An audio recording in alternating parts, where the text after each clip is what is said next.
Hello, I'm Steve, this is Bit of Munch, and today I'm reviewing another one of those meals I could have sworn I've already done, but I've checked and I haven't done it. So we are trying Iceland Cottage Pie, £2.50 or 2 for £4. Now I have tried the Iceland £1 cottage pie, and I seem to remember it was the worst cottage pie I've ever had. And I believe I put that in the title of the video as well. It was an awful thing, truly awful. So I'm hoping, surely this will be a lot better. You know, if you buy it on the offer, it works out at £2. So it's twice the price of the £1 one. Is it going to be twice as good? We'll find out, won't we? It's 400 grams. I mean, the picture looks very nice and appetising, doesn't it? And there it is, before it gets cooked.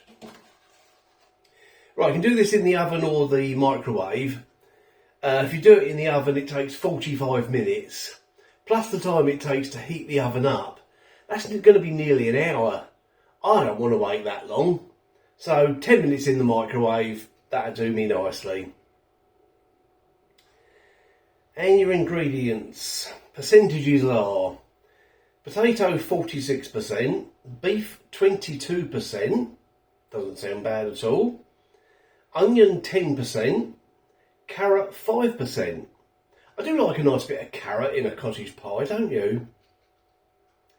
A few other ingredients, but it's not a huge, great long list, unlike a certain meal I reviewed very recently. Description simply says minced beef in gravy with onion, carrots and a mashed potato topping. And like most Iceland meals, there's no traffic light system on the front there.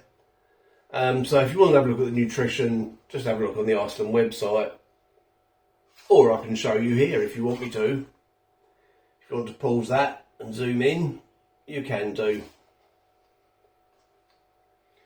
Right, let's get that done. I'm going to have a couple of things on the side with it. You might be able to guess what they are. I don't know, you might not. But it's not baked beans, by the way. I do like baked beans with a cottage pie or a beef hot pot, something like that. But not this time. I'm doing something different.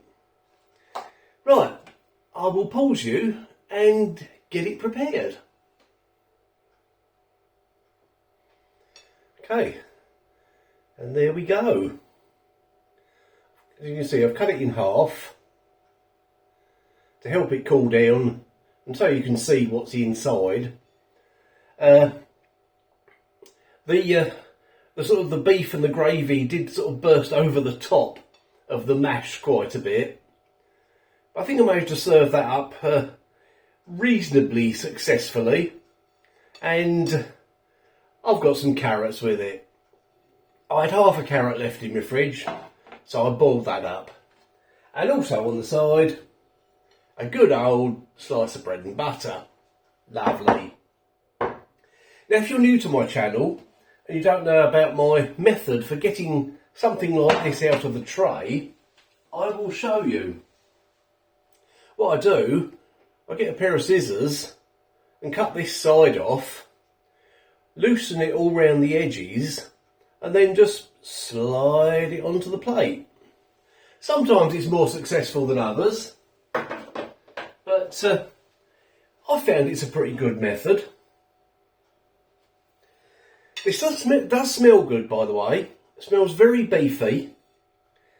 It said on the instructions to cook it for 10 minutes, didn't it? I've done it for 9 minutes. Because 10 minutes just seemed a bit excessive to me. Okay, is this going to be cooled down enough for me to try? Well, the mash should be alright anyway. So let's try a bit of the mash first on its own.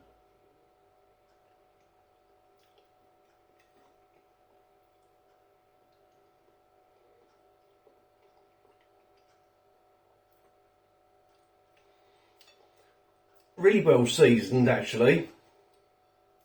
Smooth mash. In fact, it's very, very well seasoned. That is very salty, that mash. But I'm not really complaining about that.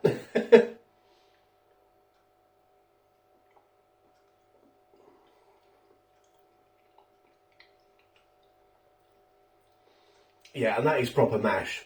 That £1 cottage pie I had, the mash was really synthetic tasting and not pleasant. This is pleasant. Okay, let's go over to this edge where we've got quite a lot of the beefy mix.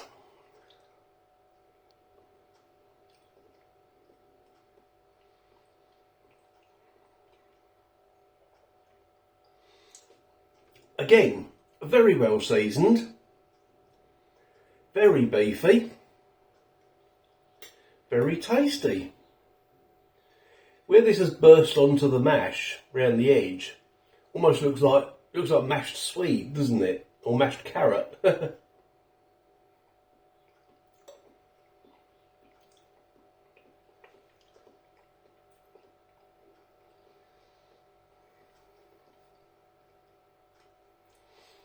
That's a good cottage pie. Let's have one more bit off of this corner. Oh look, there's a tiny little bit of carrot there. It's good job I did some extra, isn't it? I think that's the first tiny bit of carrot I've seen.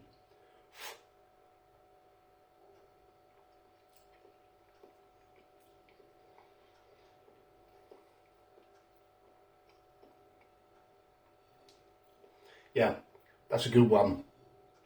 I've got this salt and pepper handy, down here, down there. I definitely don't need them. I mean, you could put a bit of pepper on if you're a real pepper freak, you know, but it definitely doesn't need salt, which is a rarity with ready meals these days, isn't it? But a very welcome rarity, I tell you. Yeah. I like that.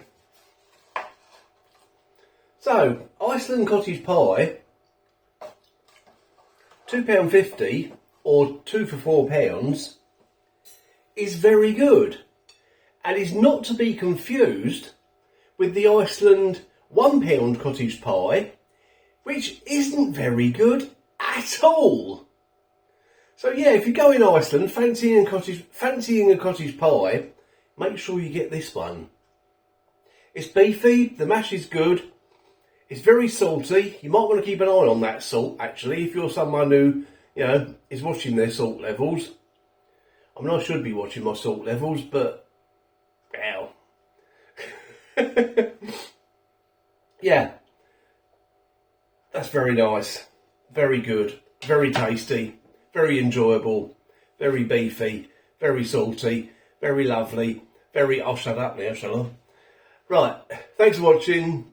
Let me know if you've tried this. I'm sure a lot of you must have tried it, because it's been out for a very long time. And I'll see you tomorrow in the next one at the usual time.